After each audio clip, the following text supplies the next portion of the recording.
Hello everyone, welcome guys.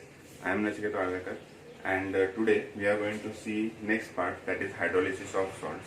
Before moving for that topic, we should first have a slight revision where we have seen there are different types of salts. There are 4 types of salts. Salt of, let us say, first one, that is salt of strong acid, strong base. Then there is second salt, which is known as what? Salt of strong acid and weak base. Then there is third type of salt, which is known as what? Salt of weak acid and strong base. And fourth one is salt of weak acid and weak base. These 4 types of salts we are knowing, and these 4 types of salts with examples we have seen in previous video. Now let us take few examples for them, like NaCl, then salt of strong acid, salt of strong acid and weak base. Strong acid is HCl and weak base is NH4OH, so it will be what? NH4Cl. So NH4Cl is the salt of strong acid and weak base. Let us say weak acid and strong base. Weak acid is CH3COOH and NaOH. This will give us CH3COONa. This is salt of weak acid and strong base. This is what? Salt of weak acid and strong base. Now let us say we are having weak acid and weak base. Salt of weak acid and weak base. CH3COOH is weak acid and weak base is NH4OH. Now when these 2 acids are reacting with each other, we will get a salt, that is CH3COO NH4 plus and minus, and H2O will be the side product. This salt will be known as salt of weak acid and weak base. Now when we will add these salts in water, there is change in pH of water always. But based on the type of the salt, there can be or may not be the change in the pH. As we have seen in previous video also, that the pH of water ranges from, means it does not range actually, its neutral point. We consider water as standard. That's why the pH of water is considered as 7 and it is said to be as neutral, because water is considered as standard and it is said to be as neutral. That's why its pH is considered to be as 7, and the range of scale is from 1 to 14. That we have seen in our previous video also. Now these are the salts, different types of salts which we have seen. Now let us see what happens to the pH of our water when we add these salts in our water. We are going to add all these salts in water and we will see what can be the changes that are observed in the pH of our water. So if I am taking first salt, that I am adding salt of strong acid and strong base in water, then what will happen? Will there be change in pH or not? We know we are having sea water. The pH of our sea water is in the range of 8.2 to 8.3. It is salty water. So pH of NaCl, when we add NaCl in water, then that pH also should turn out to be basic, correct? But that is not the case. In seawater, it is not just salt, but there are minerals, there are different impurities present in that seawater, and because of these reasons, the pH of seawater is in the basic range. Actually, when we add salt in water, if the pH of that water is 7, then the pH will remain 7 as it is. Means when we add salt in water, the original pH will not change. For example, let us try to understand this with the help of a reaction. Like let us say NaCl we are making it, we are adding it in water, the reaction which is taking place will be like HCl and NaOH. What happened is the water and ions are dissociated. Na plus and Cl minus ions will be formed. Water will give us H plus and OH minus ions. Now what will happen is H plus will react with Cl and OH will go with NaOH. But if you will see, NaOH and HCl both are strong electrolyte. NaOH and HCl both are strong electrolyte, and when they are in dissolved state they will always remain in ionic state only. Means as I have written HCl and NaOH, the instant NaOH and HCl are formed they will be again ionized and the solution will remain in the ionic form only. Means there will be H plus, Cl minus and OH minus ions present in that solution. And when you are adding NaCl, there is no change in the number of ions. When you are adding NaCl in water, H plus and OH minus ion concentration remains same. That's why the pH of our water does not change when we add NaCl in it. This was the first case. Now let us see what happens when we add salt of strong acid and weak base in our water. Now this was the reaction for salt of strong acid, strong base. Now let us take an example of NH4Cl plus H2O on dissociating. It will give us what? It will give us NH4OH and HCl. Right? It will give us NH4OH and HCl. We are having one more example which is given in the textbook, that is salt of strong acid and weak base. I will write down the reaction over here. CuOH, that is weak base, plus H2SO4, which is strong acid, will give you CuSO4.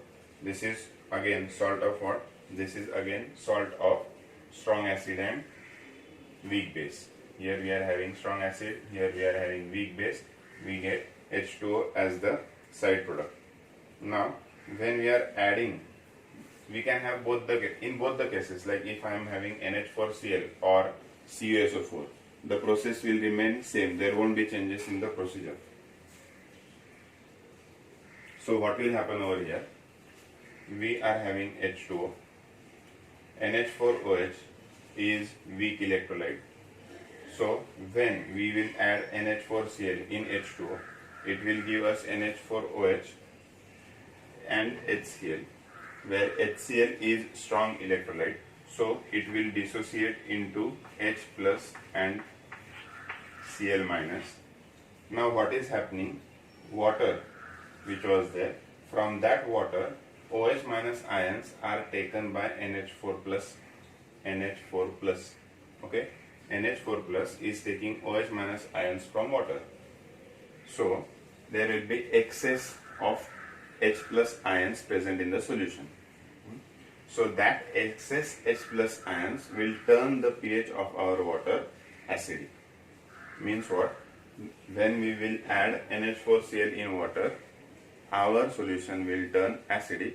You can cross check that when we are carrying out the salt detection test in 12th, while performing practicals, there is detection of ions or detection of unknown compounds from that powder.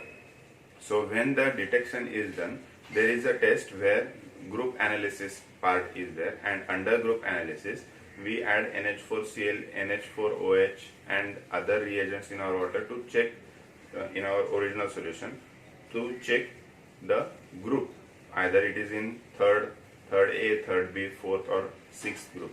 So in this way, for group analysis, we are going to use, while we are performing practicals, we are going to use NH4Cl and NH4OH both.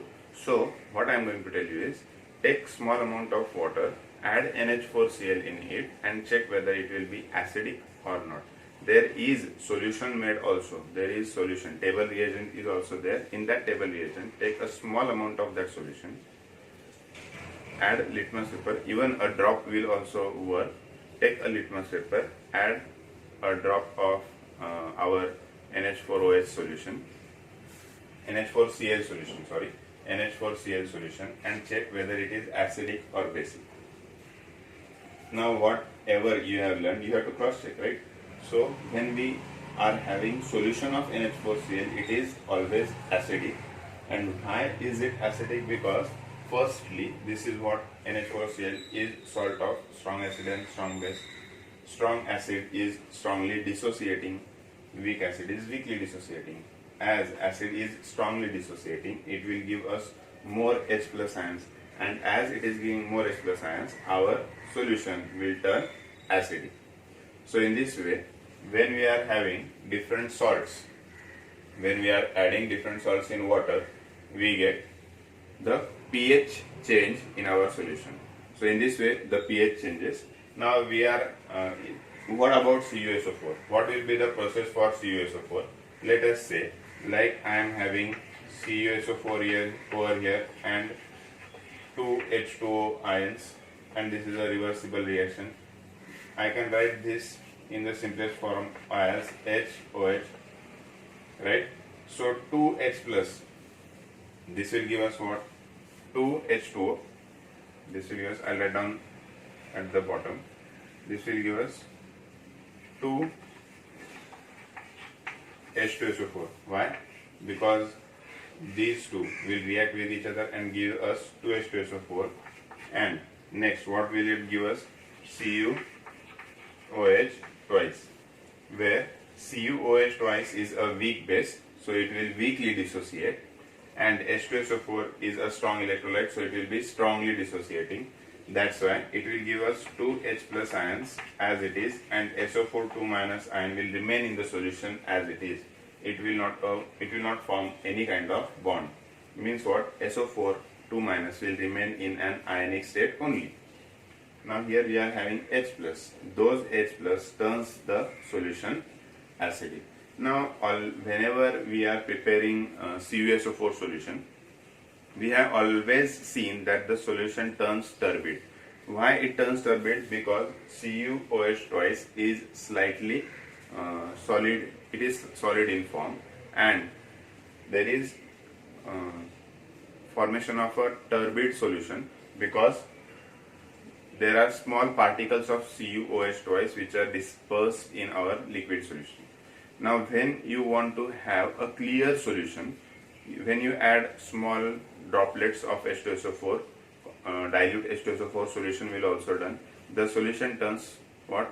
Transparent, or it is blue in color, but it is transparent solution. Color does not change. In the same way, when we are having a FaSO4 solution, preparation of FaSO4 solution, there is a practical for 12th where you will be performing titration of ferrous ammonium sulfate with oxalic acid, or there is KMnO4. So based on that titration, when you are allowed to prepare ferrous ammonium sulfate solution, FAS, ferrous ammonium sulfate solution, when you prepare the solution, you are having powder 1.26 gram of ferrous ammonium sulfate is taken, you are diluting it to 100 ml, and after few minutes the solution starts turning to yellow and then it turns red, because there is oxidation process which is carried out under water, and you will not get the exact results. If this process, when the oxidation is carried out in your standard solution, then how can you get the exact result? So to prevent this oxidation under water, what we will do is, when we are going to prepare the solution, we add few drops of H2SO4 in it. Okay, dilute H2SO4, table reagent of H2SO4 will also do. When we add few droplets of H2SO4, and then we dilute it to 100 ml, we get the exact transparent solution, and it is having a pale yellow color. And in this way we get a proper transparent solution, and as we add H2SO4, the oxidation process which was carried out previously, it is stopped and you get the exact result. That's why in boards also, most of the times, as I have already seen, that most of the students get wrong results. Why? Because when they prepared solution, they did not add H2SO4 in it. Small, only few drops of dilute H2SO4 will also do. So when we add the H2SO4, there is shift in equilibrium, means CuOH twice is there.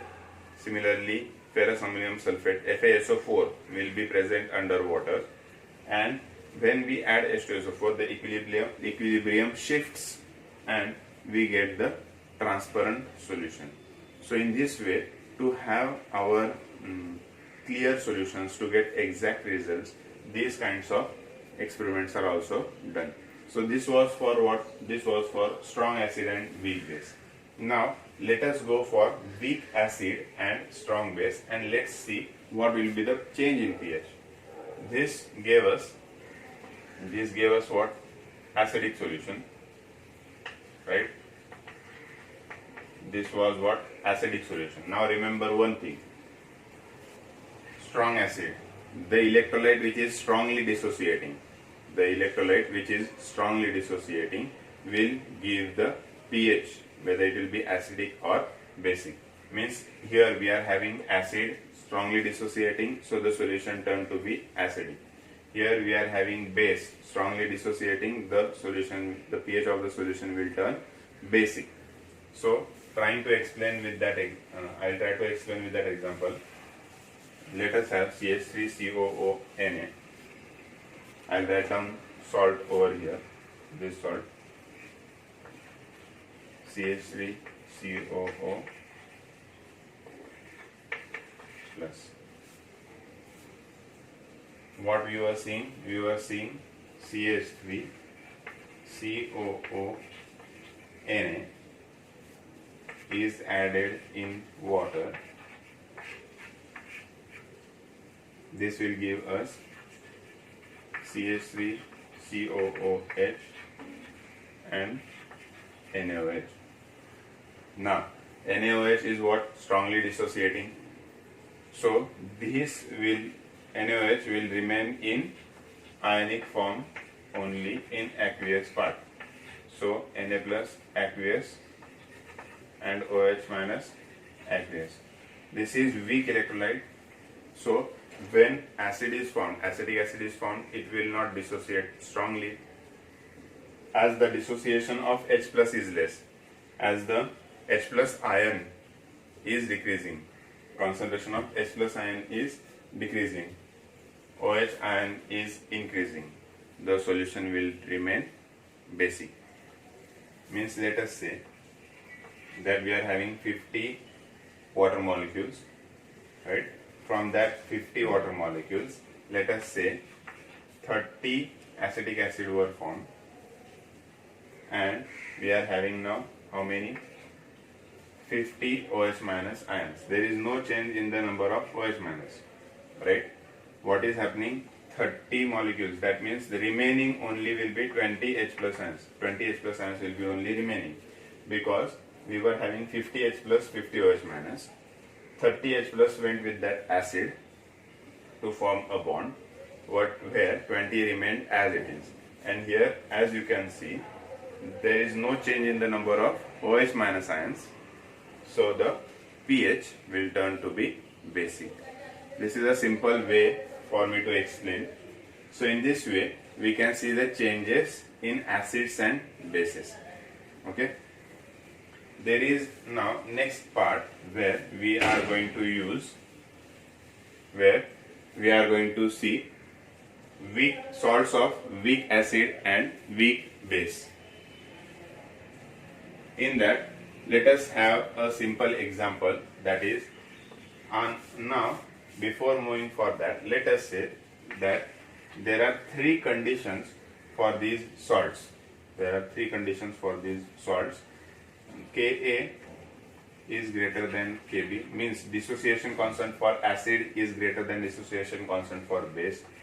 Dissociation constant for acid is less than dissociation constant for base, and dissociation constant of acid is equal to dissociation constant of base.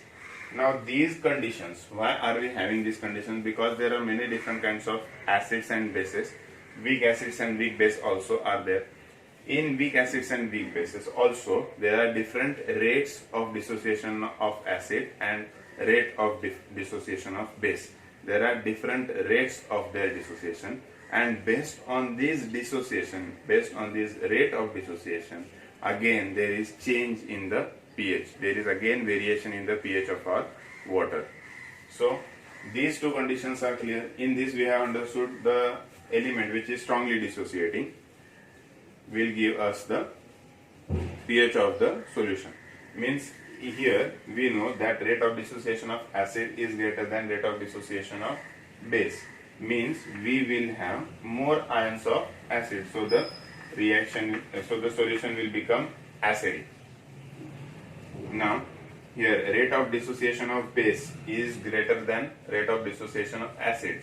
Means we will have base which is strongly dissociating. So it will be what? Basic in nature, and this will be neutral. For Ka is equal to Kb, we can have this solution where it is salt of strong acid, weak acid and weak base. CH3CO, NH4 plus.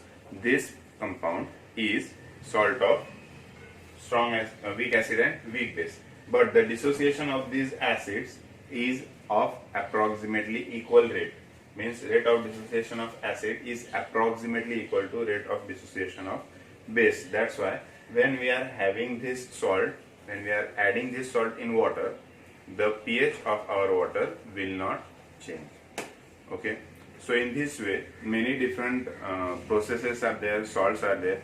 These salts, when we are having these salts, with the help of these salts we are going to prepare buffer solutions also. And there are two types of buffer solutions, acidic buffer and basic buffer. What actually does a buffer do, where these buffers are used, those all parts we are going to see, and that part we are going to see in our next video. So stay tuned with those videos. If you have liked these videos, if you are understanding the explanation part, please share with your friends and comment.